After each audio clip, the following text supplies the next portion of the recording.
Welcome to Heroes of Improv. I'm Louise Ritchie, associate producer of Duluth, the improvised soap opera. And this is my co-cast member and associate producer, Teresa. Yes, my name is Teresa Bueno, and as Louise said, I'm also an associate producer of Duluth. And today we have as our guest David Razowsky, who needs no introduction, but I will still give him an introduction. He is a renowned improviser and teacher. He has been the artistic director of Second City, LA, and has also appeared in soap operas, including The Young and the Restless, among the many other things that he has done. Welcome, Dave. Who's Thank you, Louise. Hi, Teresa. Hello, Dave. Oh, it's such an honor to be here. Thank you so much. We're so happy that you are. Me too. and I want Me, to thank you for wait, I all. just want to say you got me put on a dress shirt and a dress shirt, and I Whoa. don't often wear my rings, so And this is a pants, special occasion. pants, not shorts. And I got pants. I'm wearing Yeah, pants. everybody who knows Dave knows Oh, his short, man. short Yeah, Wow. I got pants. Yeah, I'm wearing pants. I'm wearing pants. First of all, I want to thank you for your excitement about Duluth. I mean, every week when I have class with you, you're very excited about it, Very and I excited. appreciate that. And I want to say, could you give us a definition of dramatic improv? Because we haven't been able to find firm definitions of dramatic improv. In fact, we've been able to find very few definitions or even information Yeah, about it's really it. interesting because when the first dramatic improv festival a couple of years ago, I was part of it, and I was thinking, dramatic improv, what is that? Um, and then I watched a lot of the shows, and I was thinking, the definition of dramatic improv has become serious improv. And that's not what it's called. It's called dramatic improv. And dramatic improv, it's not a name that I would use for it, but certainly it helps people understand if it's defined. I would imagine that I got to go back. I'm going to step back. When I was doing improvisation, when I first started doing improvisation in I don't know, 81, 82. There weren't many improv schools, and the improv schools that were around. Dudley Riggs was around up in the Twin Cities. You had Second City. You had Players Workshop of the Second City, and maybe you had one or two more, uh, and that's all. And the people that were teaching improvisation at those places weren't improvisers, they were actors. They were actors and directors who were teaching improvisation. So when you have actors and directors teaching improvisation, the people that were the students of those well, first off, all the people that were doing improv at that time were actors, or people who were just getting into improvisation. So the people that were what you were learning from teachers, and you were learning from directors of theater. And because you were learning from teachers and directors of theater, the foundation of the work was theater. It was really like looking at characters, looking at scenes, looking at connections, looking at blocking, the way that we moved around the Mm. stage. And then what ended up happening was the popularity of improvisation. I've been throughout this whole thing. I was part of it all, and I watched it happen. And what ended up happening was there weren't the people that were then teaching improvisation later on weren't actors. They were improvisers. They were improvisers that were taught by improvisers. And when you have improvisers being taught by improvisers, you're missing a certain Mm. element. And what you're missing from Mhm. that element is you're missing the theatrical point of that element. So Mhm. going back to the idea of blocking, and I don't mean blocking like blocking when we talk about improvisation. I mean blocking when you talk about the elements of theater, where you move on the stage and how you express your voice, and I mean how you use your voice, and how you use objects, and how you use the space and entrances and exits. All those things that are such a major part of a play weren't being taught in improvisation. So what was being taught was, I'm going to be careful here, the lowest common denominator. Um, the lowest common denominator. Lowest common denominator. What we're often being taught was the lowest common denominator being jokes, how to craft a joke, how to keep an audience interested in what you're doing, how important the audience was, And I think that when you're talking about theater, this is what I'm feeling. Um, I'm fuck the audience. All that matters in improvisation, and you can beep that out if you want, all that matters in improvisation is what my partner and I are doing on stage. And if you're interested, if one actor is interested in what another actor is doing, the work is going to become interesting.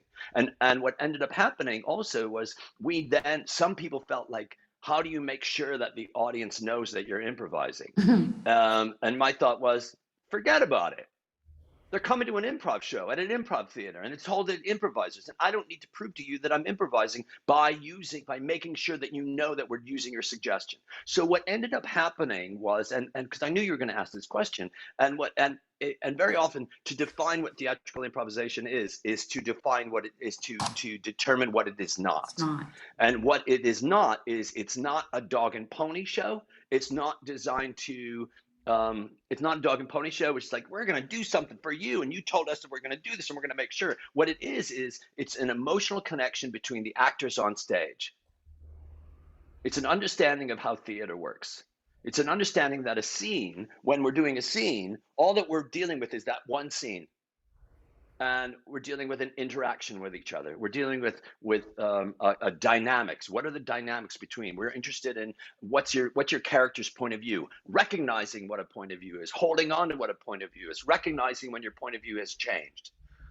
And for me, there's more of a sense of, if you're looking for dramatic improvisation, I don't even want to call it, I still want to call it improvisation, but it's really more closely aligned with theater. And when I was doing the... May I interrupt and just ask you, I'd like for you to say Absolutely. more about that. Is that because you did say earlier you wouldn't call it a dramatic improv. So what would you call it, and why would you not call it dramatic improv? Because when you call it dramatic improv, I think that there's an overriding feeling that you have to be serious. And when I watch the shows at the Dramatic Improv Festival, and maybe it's changed, because my challenge with that was there wasn't, and maybe there wasn't, I didn't see it. There wasn't a mission statement, and within a mission statement, and I don't mean to slam that fest, because I really enjoyed doing it. Like, what's the mission statement? And if you don't define what dramatic improv is, then you're not getting the people to the show. You're not getting the people to that connection. You're not connecting to people because it isn't defined. And what I saw people being serious, and it's not serious. There are serious parts to it, but there's also dramatic parts to it. And what's a dramatic part? So I don't know what to call it, because I just call it theater. And that's what I call it. I call it theater.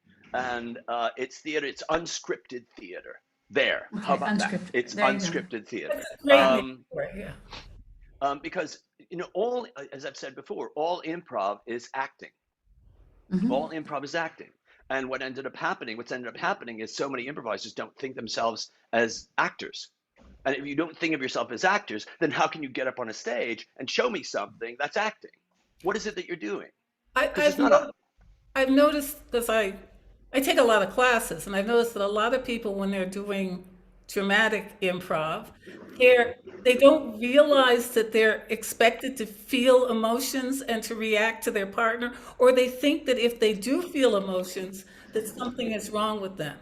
They think they're supposed to sort of be pasting something on that looks like an emotion, but there's no real feeling there because there's no real connection. Absolutely. And who's responsible? And my feeling, Louise, is who's responsible for that? This is what I think. Who's responsible for that? The teachers, the directors, the producers are responsible for that. They're responsible to make sure that the actors that are on stage understand that theater is an emotional based art form. And if you aren't connected, and all the great actors the actors that you love watching have vulnerability and know when to surrender and know when to connect and know when to deep dive. And we're not understanding the difference between, because we're making it up on the spot. Very often people are afraid that the audience is going to think that whatever it is that you say on stage, that's what you feel. If your character's named Denise, but you're Louise playing Denise, very often people will go, oh my God, I don't want people to think that Louise feels this way just because Denise feels this way. So what we have to do is we have to differentiate the actor from the character and tell us this. The character is, uh, uh, uh, the, the, the actor is the creator, and the actor is the creator, and the character is their creation. And what we have to make sure is that that when you and I are in a scene together, this is what we're doing. We're writing a scene in real time. Mm-hmm. We're writing it. And what we have to do is admit that we're writing it. We're just not writing it down. We're also directing, aren't we? That's exactly it. I love that, Teresa. And I tell people that we're writers, we're directors, we're producers. And this is what we also are. We're also the audience watching what it is that we're doing. So anybody, and this shit is hard. To do it well is hard, and it takes discipline. And I know having worked with both of you, you have that discipline. You have that understanding. And there's been times where both of you who have been, actors working with me, I know you're frustrated. Oh, Because you're frustrated with my work. Whether you were frustrated with my work, like what I'm asking you. But what I'm asking you to do is to be more of what it is that you are. And my intention is not to control you. My intention is to go, when you're up on that stage, connect with your partner. Why? So you don't have to work so hard. Why? Because the two of you are creating this thing together. Why? Because I want this to be, and this is a word that we need to use a lot. I want what you do to be authentic. I want you to look like human beings being human. And how do we do that? We understand what it means to be human, to have foibles, to be vulnerable. And this is everything about a soap opera. To have foibles, to be vulnerable, to have surprises, to make sure to say that which you would not historically say, to act in a way which you would not historically act, to make accusations that can be wrong, and to make accusations that can be wrong, and to make choices that you wouldn't historically make, because who the hell cares? It's not you up there. It's a character. And people don't want to see a perfect human being up there. They want to see a flawed human being that's vulnerable. Yeah. Absolutely, absolutely. Robots are perfect. Humans humans have mistakes. We fuck up. We smell. We curse. We do all those things. So I need for you to recognize, make mistakes. Say something you didn't mean to say. Call your partner on it. Why? Because that's what's human. Yeah. And I think Brian Lohman once, Brian Lohman, who's one of the improv theater people, great actor, oh great yes, director. yes. I think Brian says we're human and we just can't help it. Yeah. And how beautiful is that? And he's so good. And all those people that you're working with are so good. They're really, really great. And the improvisers that I love watching are great actors.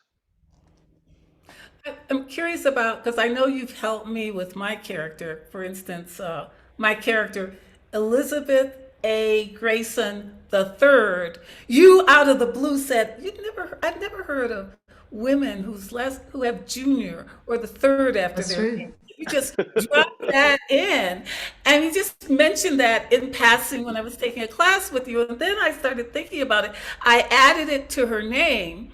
And that gave me a whole character. I mean, I have her coming from generations of women who deliberately were single parents, strong women who murdered to get what they wanted. But they're very proud of being strong, independent women. And that just came from adding the third after my name. What are your other ideas for how people who are doing unscripted improv, how they can work with their characters and work with names and things like that? Look around you. Look around you. Look in your past. Look around you. Look in your past. Look at the people that you know that have struggled in order to get to be where it is that they are, and see the strength within them. Recognize that when you're doing something in your life, when you're doing something in your life where you go, God, I wish I never did that. Hmm. Look back on that. Go, I am so glad that I did that. I don't know if that makes any sense. The Well, idea gosh, that, yeah, it makes sense to yeah, me. I mean, my yeah. mistakes in life are the things I most learn from. Well, in my TED talk, I can say that. In my Yes, TED please talk, do. in Yes, my go TED Where ahead. talk can we see your TED Talk, on Dave? you on the YouTubes. Um, Okay. uh, but Buddhist as I remember it. It has a lot of Buddhism, be here, be it present. does. It does, but a major part of that is a story that I have where I'm watching a play, and it's a play at a wonderful Chicago theater, and the beginning of the play, and I screamed something out. I mean, 3,000 people in the audience, and I screamed something out, and what that experience taught me, what me having done that taught me, and I don't know if I'm answering your question, but I feel like we have to live these. Why do we watch a soap opera? All right, why do we watch a soap opera? We watch a soap opera to see how our life isn't as crappy as somebody else's. One, two. We watch a soap opera so that we can see somebody who has guts. We can see somebody who says things that we wouldn't say. We can see, Amen. so people who are, and not just say something that somebody wouldn't say, but to respond to something that someone would say to somebody in a way that you wouldn't respond because you're afraid, or because you're embarrassed, or because whatever. So one of the things that I want people to say is, I want people to do in these shows, and I'm not directing, but one of the things is, say what it is that you'd never say. Get yourself in trouble. Get yourself in trouble. Hmm. Don't solve the problem. Be the problem. Be the problem, and it's a joke. Be the problem you want to see in others. It's Mahatma Gandhi. So it's that feeling of like get in trouble, and recognize that when we're doing these sort of things, it's an opportunity for you to get out of this skin suit that we put on every day, and for you to be somebody else, and for you if you're a high status person in real life, be a low status person. If you're a low status in real life, be a high status person. Play with that. Recognize what status is. Recognize when you are in a corner, and what is it, how is it that you get out of it. See what happens when you're honest. See, and don't be afraid, because you're not responsible for what your partner is saying. You're responsible for you to express what it is that you're feeling in the moment that you feel it, and whatever they're going to respond to, however they're going to respond to, groovy, great. All that I know is I got my character's truth out.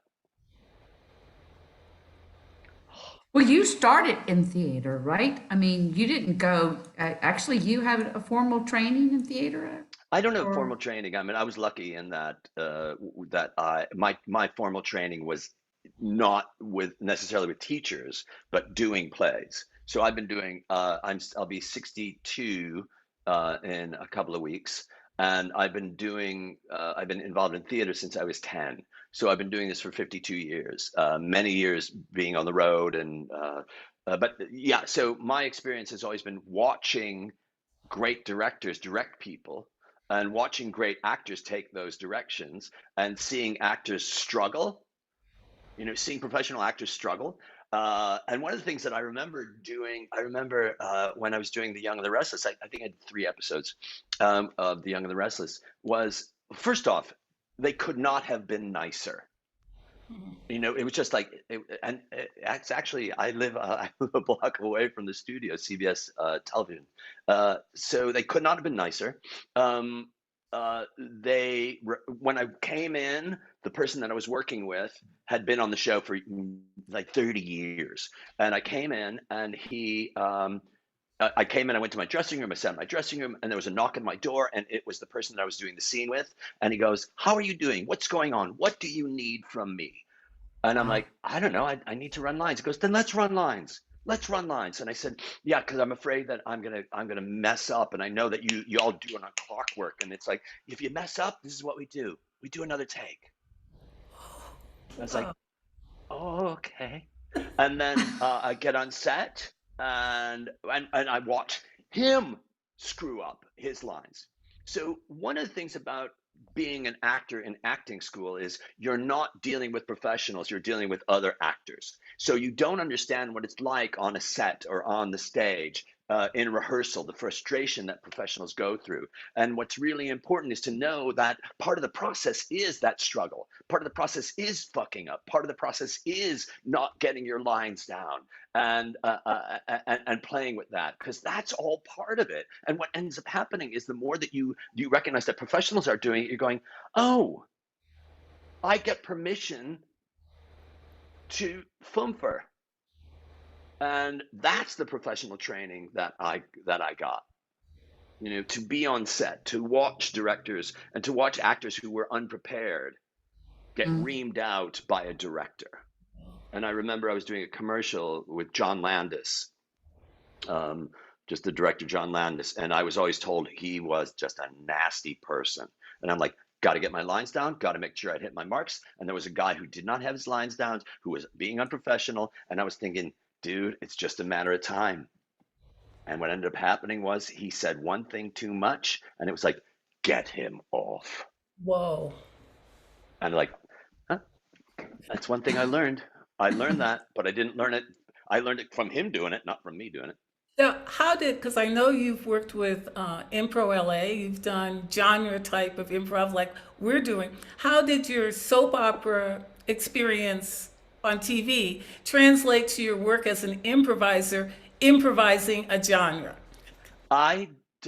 Well, one of the things that I think was great about improv theater and your director is improv theater looks at genre work the way that, because they're a professional theater, looks at genre work we talked about what the genre was, and we went in depth, and we spent a lot of time doing research.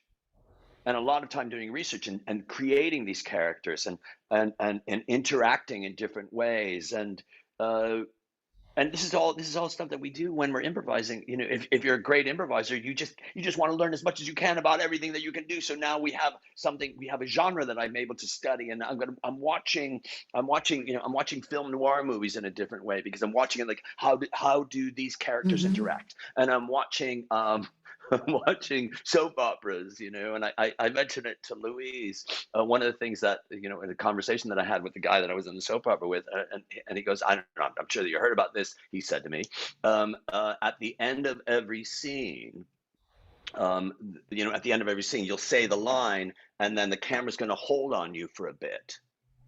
And there are two things that you want to think about, that you want to have a look on your face, so that they're going to hold on to you. One is whatever somebody says, the reaction is that you're smelling something bad. And another is you're doing long math. You're doing big long division in your head. So Teresa, give me a line. Say something to me, like what your character would say. Don't you ever come to my home again.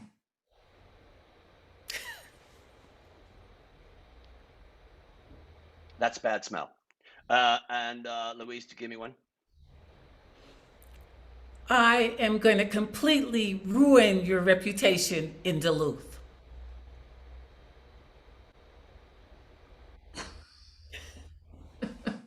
That's me doing long division. So you have two choices: bad smell or long division. And it really helped. So I don't know if that answered your question. But we did a lot of research, and that's part of the fun, is putting in the time. I have another question. Excuse me, Louise. Okay, just one follow-up. How did you develop your character for the genre work that you did? Besides doing the research and everything and playing with other characters, you came up with your own name, or background? I think we came up. I think came up with our own name, and they helped direct us a little bit. I think Brian Lohman was directing that. Dan O'Connor was directing that, and and this is what I do when I'm doing cast scenes. When I'm involved in a cast scene, is I'll step back and I'll look at what other people have done, and I'll think to myself, what's missing? What character is missing? And when you do what character is missing, what ends up happening is you've created a place for yourself. It's not you coming and going, I have this idea. It's you coming in saying, how can I, and this is true of everything that we're doing, how can I best serve the rest of the cast?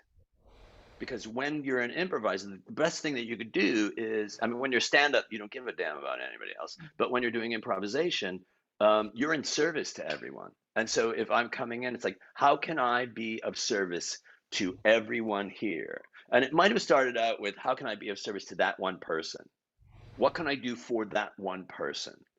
And when you do for that one person, you're connected, and they need you, and you need them, and that's a major thing. Like, become something that's needed. Find a reason for people to need you. And I've been really I'm looking for a word between blessed and lucky. And lucky just doesn't make it. So I've been blessed and lucky in that I've worked with so many hilarious people. And I used to be jealous, like, why, when I'm doing scenes with Carell, it's like, yeah, I'm in the scene with Carell and he's getting all the laughs or whatever it's going to be, or I'm in the scene with Colbert, or I'm in the scene with Amy Sedaris, I'm in the scene with Rachel Dratch or any of these people. And I'm thinking, I'm doing the scene and they're getting all the laughs. And then one day it hit me. They need me. They need me because I'm setting them up. I'm in service to them. And in vaudeville, the straight guy got paid more than the funny guy because the straight guy didn't get it. The straight guy didn't get laughs. And so what ends up happening in that is it taught me how to be focused, how to learn how to be in service to someone, how to play how to play in dynamic to somebody's big character. If they're big, I'm small. If they're small, I'm big. How am I in service with somebody? And it's not about how can I get my laughs, and that goes back to dramatic improv, because the show that I did at the Dramatic Improv Fest was with Susan Messing and Joe Bill, two really great actors, two fantastic improvisers, and there were serious moments in that, but it wasn't like when I'm teaching a class, I can tell when a student comes in and says and wants to start a scene. It's like, I am going to be positive in this scene, and I'm going to make sure that this is a positive scene, and the scene falls flat. Why? Because the scene doesn't want to be positive. The scene wants to go where the scene wants to go. And as we keep doing this, we keep learning more. As I keep doing this, I keep learning more and more that this truth keeps coming up. What is it that my partner wants me to do? What is it that the scene what does the scene need right now? And if the scene needs a serious moment, then I'll take a serious moment. Okay, well, let me ask you this. One of the things that we are finding out is that we're intentionally trying to drive up interest of the actual citizens of Duluth. And a lot of these people have never seen improv and certainly never seen anything like we're doing. Do you have any words of wisdom to how we, just speak to that, please. When I was in the touring company, first off, I got so I was doing theater, and then I went to college, and I stopped doing theater for a few years, and I got a degree in photojournalism. And then when I went back to Chicago, I'm from Chicago, and I was in a city called DeKalb, Illinois. And when I came back to Chicago, the theater scene was crazy. It was just blowing up in a way. And also at that point, improv was just starting to get happening. And I auditioned for some plays, and I got cast in some plays, and plays were opening up in little theaters and cafes and streetcar barns. It's like abandoned streetcar barns. It's like crazy shit like that. And I got cast in a theater called Theater Company for Prisons. And it was non-comedic improvisation, mask work in prisons across the United States. And I lived on a 52-foot International Harvester, 1963 52-foot International Harvester school bus. And we went from prison to prison to prison to prison to prison. And when we weren't doing prisons, we were studying things like slack rope walking, juggling, but commedia dell'arte.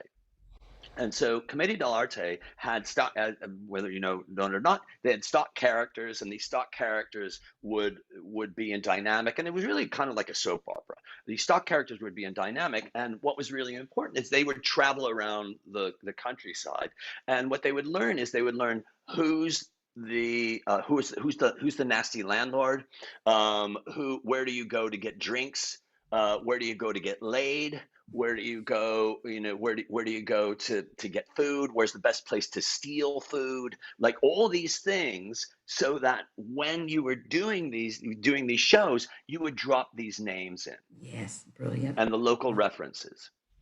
And the local references, what started to happen is towns would go, they are doing a play for us. They're doing a show for, they know who we are.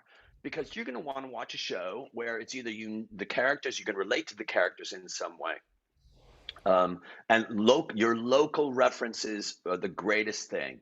And what I would do is I would do as much research about Duluth, find out as many things that you can about Duluth, and then just do a 1 minute, a 1 minute improvised promo where you just mention, like my name is Reginald Kranzer III, and I just came back from Manny's Delicatessen, where, by the way, they have a fantastic corned beef sandwich.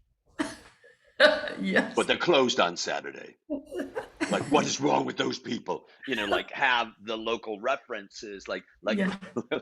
the Manny's, by the way, is a Manny's Delicatessen in Chicago, which does have an awesome corned beef sandwich. My sister says, Are they closed on Saturdays? Are they closed on Saturdays? No, I don't think so. No. Do you think that people would be interested if we made a reference to a special place in Duluth for you that you were telling us about? Like the bus station where Yeah, the bus station. the bus station where people go on their way to being tried in Thunder Bay, Ontario. I think the Greyhound station would be a really great place to go. Can you imagine what that's like now? I would Yeah. Google, everybody right now, Google Duluth Greyhound Station, 1978, and see what that looked like. When Yeah, you yeah. were waiting for your trial after being busted. I was busted for possession. In 77, 78 in the summer, I went with a bunch of people, a few guys, and we went from, so Duluth is like, here's the United States, here's Duluth right here, and here's Canada. And we'll do it this way. And they share this. Minnesota has what's called Boundary Waters Canoe Area, and that's in the United States. In Canada, it's called Quetico Provincial Park, and you rent canoes and you go on these amazing wilderness canoe trips. And one year we went, and we didn't have any pot, and so it's like, what are we doing without any pot? So you rowed up to this little island, and that was customs. And it was an old man. He's like, well, whatever you got, take whatever you take in, take out. So if you have a can, take it out. I'm like, great. And the next year we went, it's like, let's bring some pot. So I got a little film canister for the Acapulco Gold. It was this big. It was $45. It's like, what am I, made of money? And then we go up to this island thinking we're going to see the old man, and it wasn't the old man. It was a young guy, and he opened up our packs, and he went searching, and he found the pot, and he opened it up. He goes, whose is this? And I went, can I take a minute here? And I said, this is for everybody. I'm willing to take the rap, but whatever happens, I don't want to be alone in this. And my friend Rick Niestedt said, I'll go. It's like, great.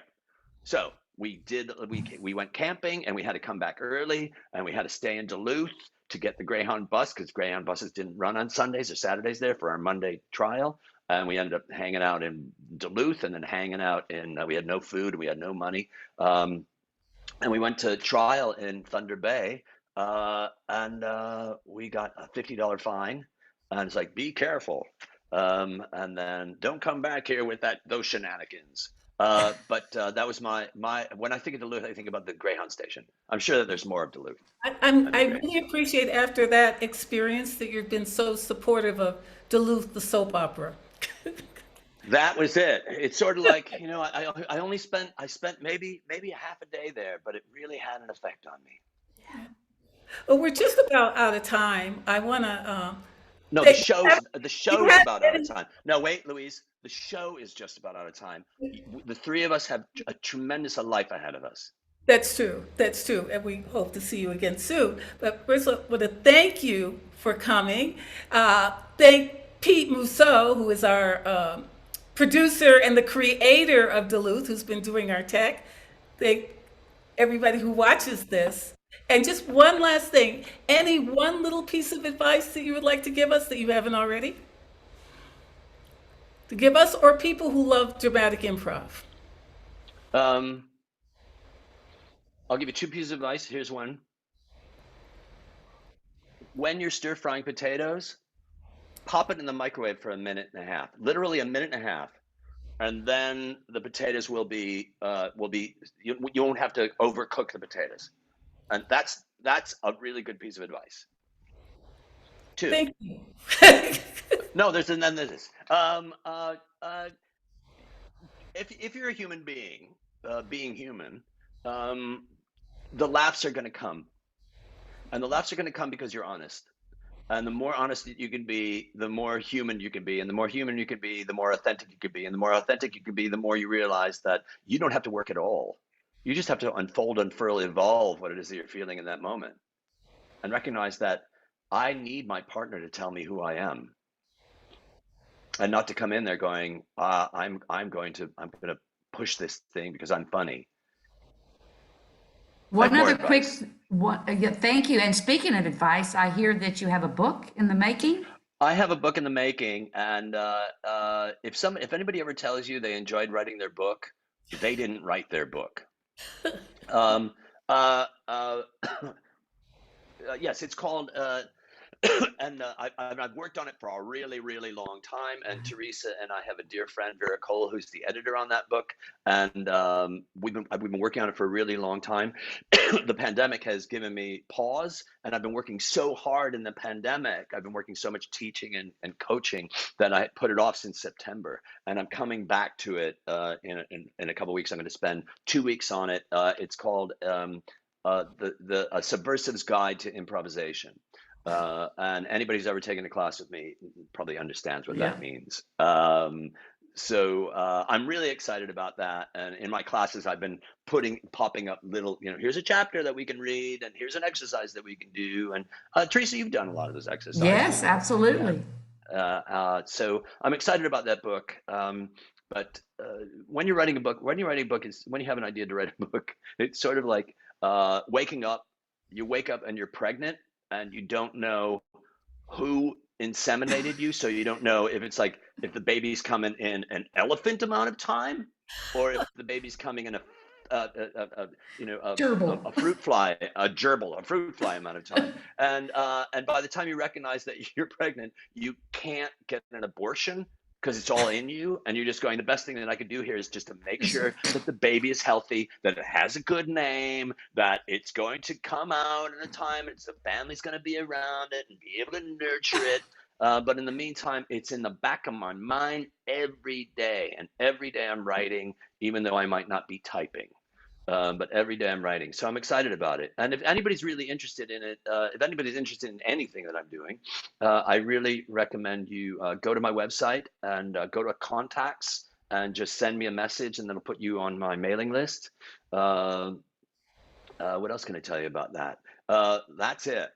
Okay. That's it. Thank you. Well, you also have a wonderful podcast, ADD. That's also wonderful. And ADD Comedy with Dave Razowsky.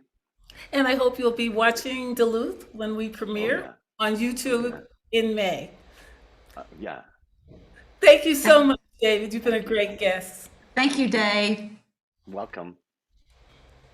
Bye. Bye.